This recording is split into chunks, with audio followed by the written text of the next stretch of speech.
Plenty coming up on the show as Draymond Green's time at the Warriors over and Jimmy Buckets calls game.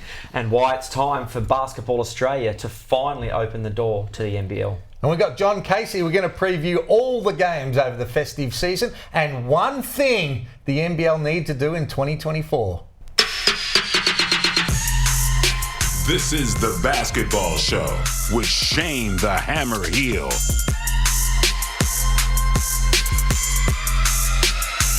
What they gonna say next?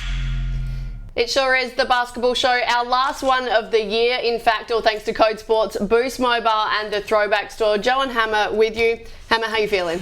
Pretty good, Jojo. So much basketball happening around the world. Big time in the NBA, Christmas Day games. It's all happening. Plenty going on. The festive season is well and truly upon us. Let's get into it. Well, Dante Exum, we touched on him last week, but he is continuing to take his opportunity in that starting lineup for the Mavs with both hands. Another 18 points the other day, 8 of 11 from the field. How amazing is it to see him out there smashing it for the Mavs? I think he had an even bigger one before that, didn't he? Didn't he have 20-odd points or so? And yeah, his last, 5 or 6 games as a starter have been great. Shooting the ball at a high clip from the three-point line over the last week as well. And, going back to Europe did amazing things for him. We spoke about it leading into the Olympics. I thought he was one of our best players, at the World Cup. And he's going to be on fire for the Olympics. So good to see, and dealing with so many injuries, just coming into his own right now. No, it's awesome. The Mavs were up against the Blazers very quickly. Duop had 11 points in 15 minutes, so great to see him out here. Matisse, 5 points, couple of steals and a block in 19 minutes. So when he's not scoring, he's managing to find an impact himself. All right, we've been following this story and seeing it unfold for the last few days, but Giannis and the Pacers and this kerfuffle about whether he actually has the game ball or not after dropping a career-high 64 points, breaking the Bucks record for most points in a game. It felt pretty petty to me. I mean, I found this really interesting. 2 absolute superstars of the game having some words for each other. What did you make of it? Well, come on, Joe, put your point forward. In the production meeting, you told me that, the Pacers gave it to the first game player. Yeah, they did. And you thought that was all right. Well, I understand the argument. I mean, this player is never going to score his first points again. Giannis has an opportunity to score another 64. You can definitely see it from both sides. I think generally it's just pretty petty. Oh, it's definitely petty, but I cannot see it from both sides. Really? How do the Pacers go into Milwaukee, take their game ball, and say it's for a player's first points? You don't give the ball to every player's first points when you're playing on the road and just take their ball. But then on the other hand, I mean, that's bad. You just don't, that's disrespectful. Mm-hmm. But from Giannis's side, it didn't look good, did it? Is he getting a little bit Americanized? No, he is. He came from humble beginnings, and you don't see Jokic doing that. He's not doing that. He's not carrying on like that over a game ball. He's like, stats, it doesn't matter. Triple doubles. I don't care about any of that. And you see Giannis, and you go back. He sort of demanded trades. He's got his brother a contract. He's got kids on. I just feel like he's. Remember when he pushed the ladder down because they said he couldn't shoot? I just feel like, maybe he's buying into a little bit of the rubbish. Interesting. Into the States. Is that opening a whole other can of worms? What do you mean? Potentially. Why? Well, just discussing the Americanization and the bravado and how That's the superstars. What it is. That's how they act. You don't think that they you're do? Stereotyping. The superstars in the States carry on with a whole lot of that sort of stuff. That's we know that. Yeah. That's not a big statement. No, I guess not. I don't know. If I'm dropping 64 points, maybe I'm running up the race as well to the locker room. I mean, you want the ball, there's no doubt, but surely that's not a big thing in his life. Your balls? Yeah. You do? Yep. Do you remember from which games? Grand final. Okay. First ever Kings Championship. You've got it? I love that. Yep. Okay. Nice thing, Dave. We must talk about Director Dave's Knicks. Jalen Brunson dropping 50 points, career high, 9 of 9 from deep. That's so impressive. I think he's been fantastic. It ended up being a blessing for him not staying in Dallas, I think. You know, you'd think they lowballed him and, you know, that backcourt would have been unbelievable. Then he backs himself, goes sign a big contract, and yeah, he's been incredible. And he just goes about his business, doesn't he? Game in, game out, and seems like he's unselfish at times where he's not getting shots and shares the ball, but then still has that ability to be able to come through as their main guy. Yeah, massive performance against the Suns there. They did then go and lose to your favourite team, the Clippers, but we won't talk about that for the moment.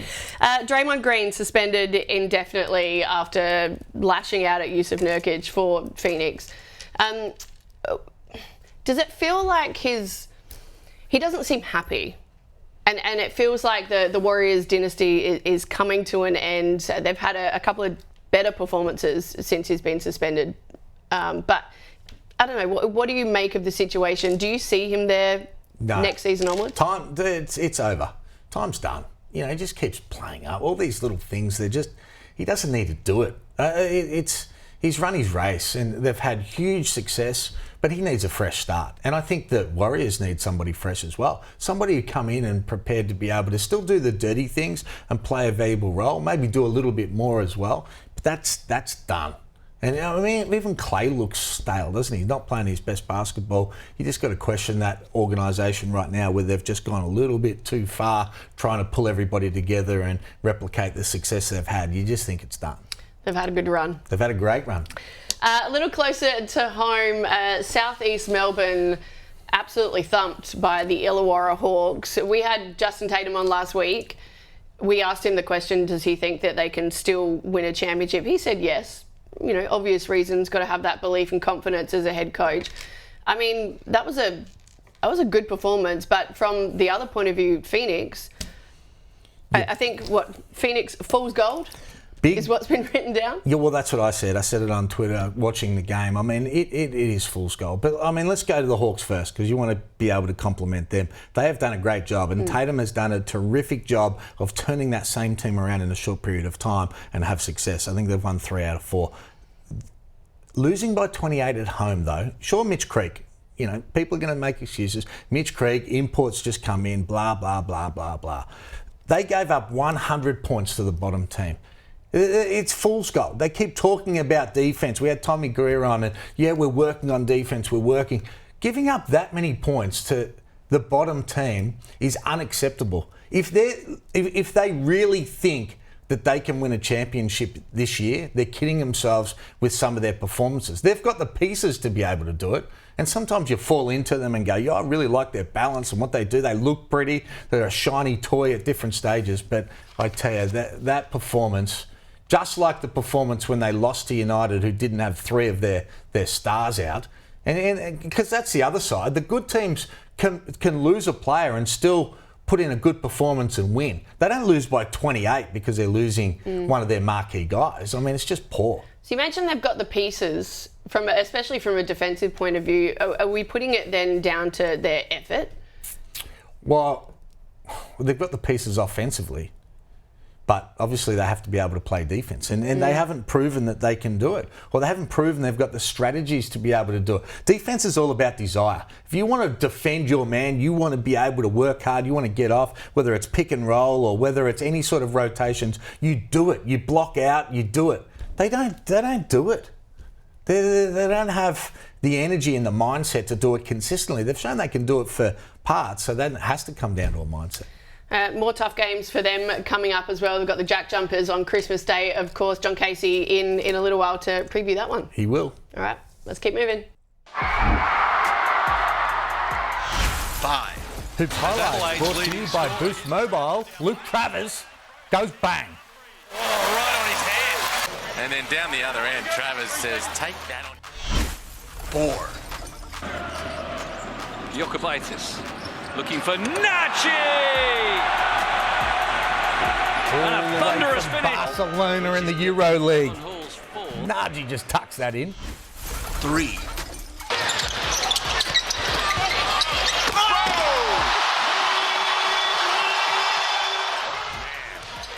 Jaylen Brown with a little bit of power. 2. Christian Brown bounces in. Here he goes. The Jayhawk. Oh my, Christian Braun for the Nuggets. Better than that. Fast break dunk.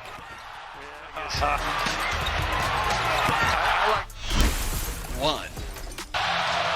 2 seconds left. Butler step back for the win. Yes! Jimmy Butler delivers the victory. 118-116. Jimmy Buckets doing what he does best, calling game. And that's your Hoops highlights. Thanks to Boost Mobile. Step back and the elevation. Great lift on this shot. Nothing but net.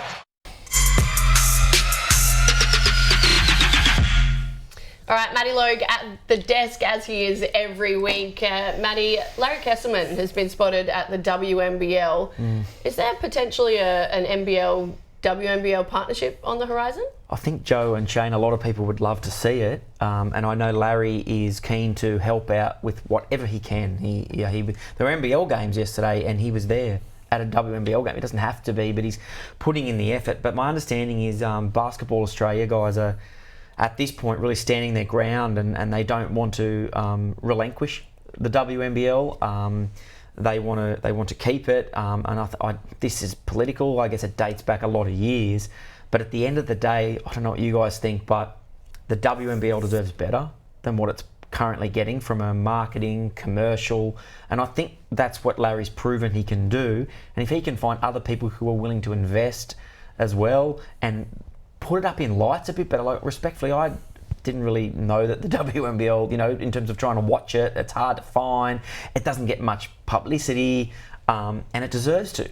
Like, this competition's incredible.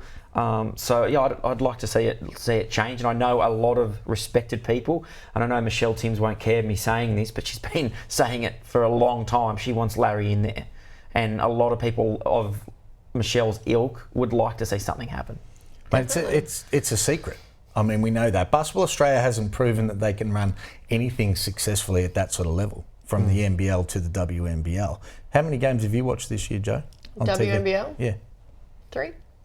And you haven't watched any? Oh, well, I'm obviously, got a lot with NBL and NBA and that, but I'm just saying, coming from the perspective of the wider community as well, we're seeing women's sport has surged, and you're seeing the NRLW, the AFLW, you're seeing women's cricket, women's sport in general, but the WNBL, the original pioneers, feels like it's being I'd go as, yeah, it's not. It's just not right. It's not right, and something has to happen. If Larry's willing to come in, I think, for want of a better word, I think there needs to be some pride swallowed, and they've just got to work together. It's a sport.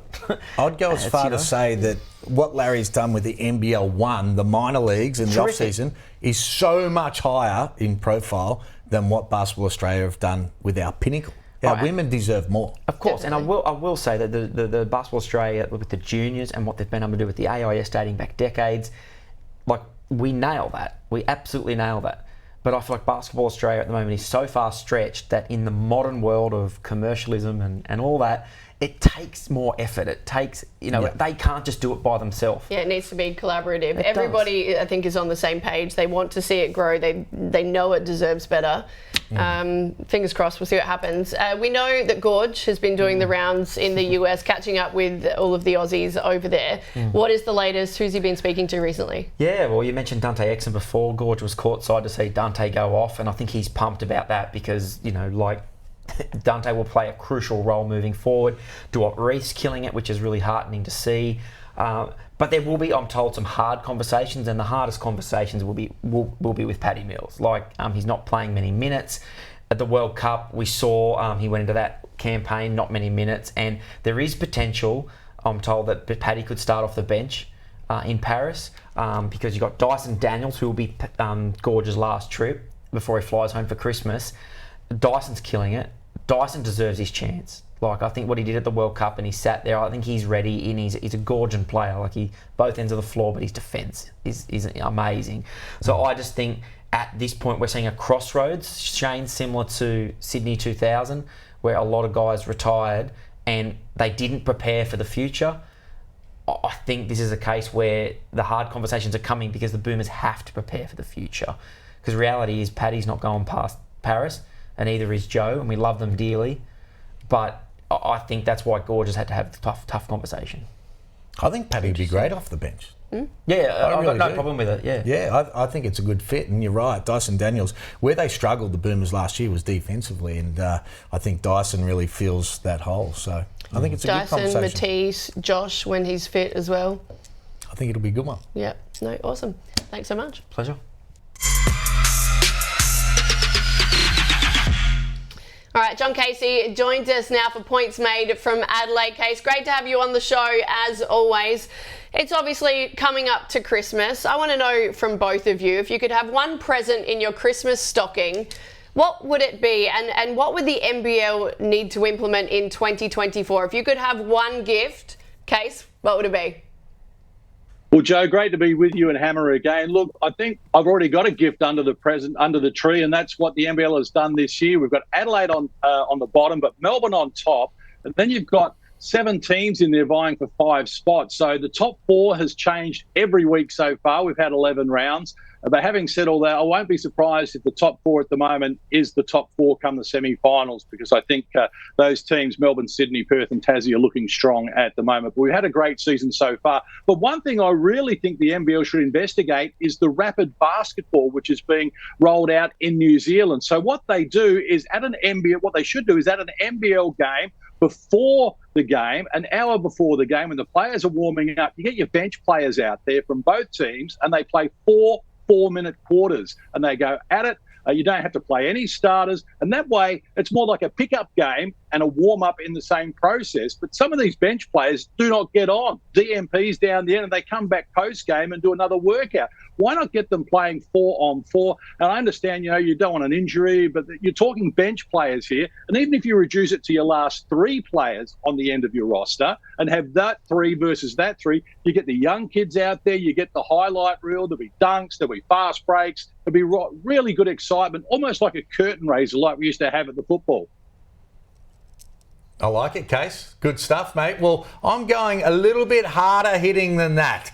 All right, I'm going for the full-blooded. I want the full-blooded trades, Case. Now, I always have the asterisks when I lobby for this, and I've been doing it for a few years. The player has to agree. It's not big enough like the NBA where you just get told you're going to have to take off somewhere else if you've got a family and everything else. But if a player agrees, imagine Jason Kadee now. You reckon he would agree to a trade right now? Or Sunday Dech? You imagine the speculation and the stories that would be done coming across the NBL nationally about the potential trades coming up to Christmas. And New Year would be the perfect time to be able to do it. Almost halfway through the season, make teams better and stronger coming into the money time of the season. Let's make it happen, Case. Yep, don't mind that at all, Hammer. Love that, definitely. In my Christmas stocking, I would like an all-star game, locals versus imports. So let's see if the NBL are yes, listening. please. We like that. All right, we are previewing Christmas Day. Case, first up, it's Tassie taking on Southeast Melbourne. How do you see that one going? Wow. Well, last time they met, 1-point game. Southeast Melbourne Phoenix winning 86-85. Tasmania play in Illawarra on the 23rd. Have to travel on the 24th and play Christmas Day. But it is a handful for them. But I can't tip against the Jack Jumpers, and certainly not the Phoenix to upset them. Yeah, I'm with you, Case. I think it'll be a close game, but gee, they let you down at different stages, Southeast Melbourne. Just when you think that they're coming good and they talk about defence, but they don't get it done. And Tassie have stubbed their toe a little bit over this last weekend. I think they'll be hungry. They've got the depth. I want to see more minutes for Will Magnay. Think that they've been a little bit conservative with him. And when he comes good, gee, he can change the game. And I really like where Jack Jumpers are at. The second game, Christmas Day, guys. Sydney taking on an in-form Illawarra Hawks. Who would have thought? Case, who have you got? This is a fantastic game, isn't it? And you know what? Sydney have won their last 8 in a row against Illawarra, so the Hawkies are overdue. They're a chance. And we've got, Illawarra in New Zealand the Friday the 22nd and then travel. The Kings will win this game, but they won't win by the 20 or the 15 that they've won the 2 previous games this season. I'm giving the Hawks a real big shot, and I expect them to be in it in the last quarter. Sydney, just with their depth of talent, maybe to get home. Yeah, and I agree with that. But I tell you, you tip your hat, don't you, to to Tatum and his team and the way they've been revitalised, their energy that they're playing with, the belief. And if there's one game that you mark on the calendar for the Hawkies every year, it's against Big Brother up the highway, and they'll certainly be coming out to be able to win it. But I don't think they will. I think Sydney, they've got the depth, as you talk about. They've got the athleticism and the style to be able to put plenty of points on the board. They'll be up for it as well. And I think the Kings will just be a little bit too strong. No, can't wait for that one. Boxing Day, guys. Perth are on their way to Far North Queensland to take on the Taipans. How do you see that one playing out? Well, Perth won by 8 in round 8 on their home deck. The Taipans weren't at their best then. But, Perth have won 11 of their last 13 against Cairns. They're just a more reliable and a safer bet. I think if you're having a punt on this game, it's pretty hard to tip against Perth because you know what you're going to get with them. With Cairns, the good Cairns will win this game easily because they've beaten Melbourne easily this year. They've beaten Sydney easily this year. But the bad Cairns that we've seen at times as well can't get out of their own way. And we saw that against New Zealand in the game, in the round just completed. So they've got to find a way to reduce that gap between their best and their worst because on their night, they can beat anyone, Cairns. But if you're looking for a safer bet, then hard to tip anything but the Wildcats in this one.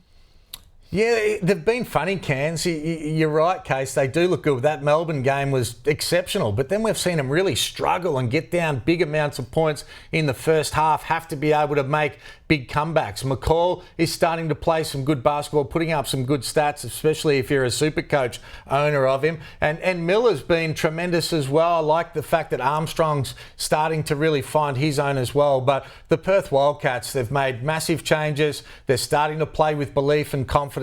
And this is the sort of game, big, high-profile game where Bryce Cotton, I reckon, is going to go off. Mark him down for 35+ in this game and a Perth win.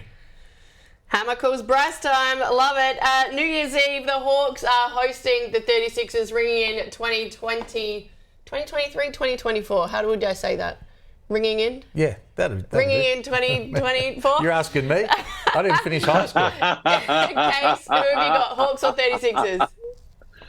Well, it's hard to tip either of them at the moment in terms of, their recent form, although the Hawks are coming good. But, look, Adelaide, you just can't tip them at the moment, even though they've won their last 4 against Illawarra. They both lost last New Year's Eve, so at least one of them's going to finish on the right end of the ledger this year to wake up and in the new year and be on a bounce. But Hawks for me, as Hammer says, what Justin Tatum has been able to do with that group, the way he's got them energised, the way they're playing, they think they can beat anyone at the moment. Adelaide's certainly on the improve, but it's a work in progress. I like what Scott Ninnis is doing to the team, but they're still a work in progress and they've still got issues, so they can't defend that well. They're going to rack up some points. But right now, Illawarra, one of the hottest teams in the competition, they could have been on a 4-game winning streak. They only won 3 games for all of last season. They've won 3 in a month at the moment. So I think the Hawks are too good. And if this game is going to be won just on total belief, enthusiasm, engagement and energy, it's going to go to the Hawks. And you have to think that they'd be able to do that. They've got full buy-in with their coach right now. And I agree. I think Scott Ninnis did a better job in the second game than what they did in the first game. But you still can't see that same engagement of what the Hawks have after they've made a coaching change as well. There's going to be guys at the end of the bench. They're not going to be happy. They're not engaged. They don't want to be away at this time and have to sit there when they know they should be playing. And just a whole lot of discontent for me. And I think the Hawks will get a well-deserved win. The final game of the year, guys. Case, you alluded to this before. The Cairns Taipans were down by 18 against the 36ers in the fourth quarter last New Year's Eve. They came back to win it. They've got united this year, though. Can you see the same thing happening? Well, you know what? Anything can happen in Cairns. As we know, they are erratic and they can be spectacular. And their best is certainly some of the most exciting basketball you get to see in the Hungry Jacks NBL. But, Cairns will be their 4th game in 10 days. They're in the middle of a very compressed schedule because of their trip to the USA earlier in the season. They play half their season in about 7 weeks, finishing on New Year's Eve. And this one will be their 4th in 10 days, as I say.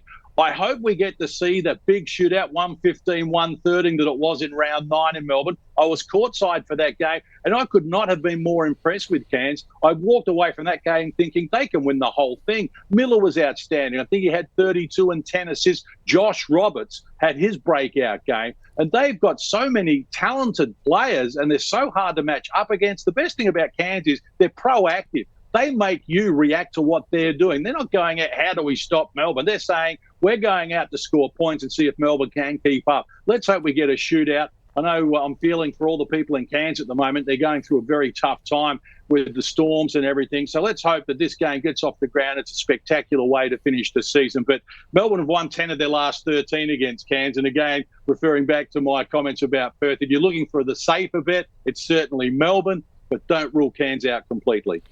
I'm going to rule them out, Case. That's exactly what I'm going to do. And rebound being a key word in basketball, that's exactly what Melbourne United will do. They will pack their hard hats and they will pack the videotapes, VHS, whatever they're going to be watching of that last game. Dean Vickerman will be that fired up. And if there's one team that plays with consistency and with effort and plays together, it is Melbourne United. They will not forget that game. They will come out. They'll be on fire. And I would not be surprised if this game is a double-figure win for Melbourne United. They are going to do it with a big exclamation mark. And then they'll probably get some free drinks at Gilligan's or one of those clubs that you hang out at. Case. They can mention your name, Hammer. They'll be straight into the proper suite. They'll be straight to the back of the line. I love it. Big call, Hammer. I think we have viewers that won't know what a VHS is, by the way. Probably. Whatever they're going to take up. I don't know. Case, thanks so much for joining us. Have a wonderful Chrissy New Year's. We'll see you on the NBL coverage and chat to you in 2024. Absolute pleasure. Merry Christmas, everyone, and have a safe New Year as well. Should be a terrific second half of the NBL season. All right, time for Supercoach, and we have the guru, and we're not just pumping him up, saying he's the guru without the results, because he's getting it done. Nathan Stremple, well done to another big week to you. Hammer, I appreciate the love, mate. I've gone the Christmas shirt today. I'll try and just get in the Christmas spirit and just throw out some Supercoach advice for what we've got coming up over the next few rounds leading over and across the Christmas season. All right, where's all the gold, mate? Come on, give us something. But in terms of giving you something, I said Luke Travers last week. He was 4th highest scorer for the round, and your call of Will Magnay as well, definitely after that first game, looked pretty good. But this round's a bit of a one where I feel like you can improve your bench, fiddle with your team, because you've got a bunch of teams on doubles. Melbourne and Adelaide, the only two this round not playing doubles. So you've got some room to bring some guys in ahead of what's going to be a really important few weeks, because the round after that, as we look forward, Cairns and Adelaide, the only two teams on doubles. So let's talk Cairns first of all. Of course, you've got McCall and Miller playing really well. It's how many of those other guys do you hold on to? Shane, you got any Cairns players at the moment? Yeah, I've got a plethora of Cairns players ready to sub them out. I actually made one trade yesterday, so trying to plan ahead as well. The thing, you need them for that next round when it's only Cairns and Adelaide, but then you want to start moving them out when they go into singles. Menenga came into the rotation, played really well. He'll make money this week, so he could be one you bring in. But who knows who Adam Ford's going to play? It was Roberts playing a bunch a few weeks ago, and now he's fallen out of favour. So it's hard to know with the Cairns guys. So that brings us to Adelaide and where we're going to go with the Adelaide players.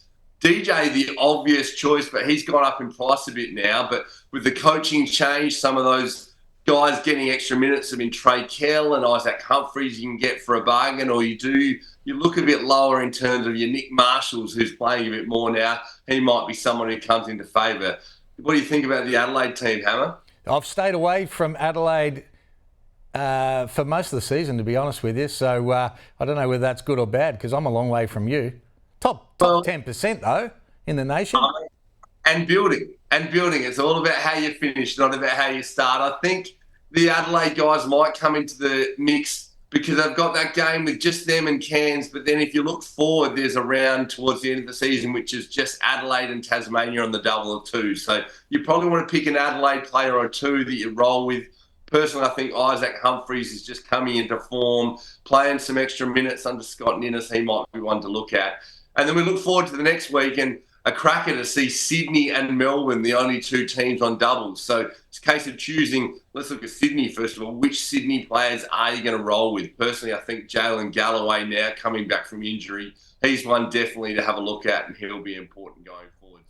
Any Sydney guys in your plans, Shane? Yeah, Galloway has come into my lineup. I think he's only going to continue to grow as time goes on. He was outstanding on the weekend. But, mate, I hope you have a Merry Christmas. I know you've got the impending birth of the little one, so I hope you have a great Christmas and New Year is a really good one for you. Thanks, mate. And to you as well. Yeah, we're at bag packing stage, due mid-January, but any day now we could welcome another little one into the Stremple clan. Well, big congrats, mate, and good luck with it, and thanks for all your help in 2023. Thanks, Shane. Well, as we said, that is the final show for 2023, thanks to Code Sports, Boost Mobile and the Throwback Store. It's been real, Hammer. Certainly has. A big Merry Christmas, Happy New Year to everybody, and a big thanks for your loyal support watching this season. Have a great time. Bring on next year, I can't wait. Lots of prezzies? You get lots of prezzies? I hope so. Yeah, me too. Catch you later. This is a co-production by News Corp Australia and Closer Sports.